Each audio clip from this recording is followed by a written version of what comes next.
I was in the back of an Uber when my driver said, "There's a car that's been following us for 2 blocks. I don't want to drive you home until I lose him." I was outside the club in Miami when I realized I needed to order an Uber home. I thought everything was fine because the driver who accepted my ride was a woman instead of a creepy man. Plus, when I got in the driver Mayumi's Tesla, we started yapping about random stuff like how crazy it is that Piper Raquel actually dropped the link. She laughed and said period, which made me like her instantly. But that's when it happened. She took a right and we were getting further away from my house instead of closer.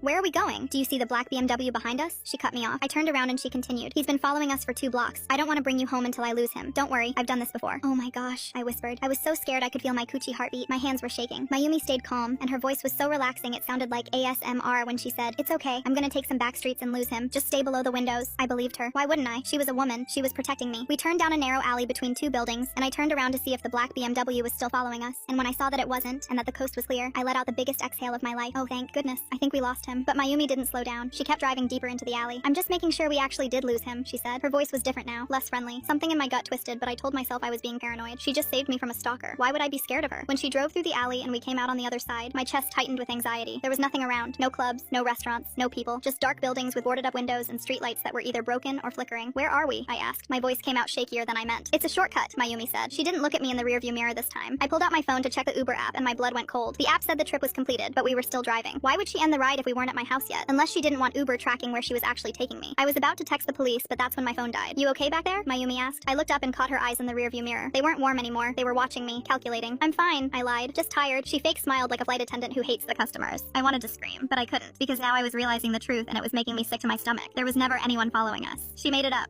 She made the whole thing up to get me away from the main roads. Mayumi turned down a dead-end road that was under a dark bridge, and that's when I saw it. Under the bridge, there was the same black BMW from earlier, parked with 2 scary-looking men in the front seat. There was no one else around. My whole body went numb with terror. As soon as we parked, I grabbed the door handle, but it wouldn't open. I was trapped. Tears started streaming down my face. "Please, please don't do this. I work on Wall Street. I have money. I'll give you whatever you want." Mayumi rolled her eyes and said, "It's not about money," like I was the one annoying her. That's when it happened. The doors of the parked car under the bridge opened. 2 large men stepped out. They were walking toward us. "Ah!"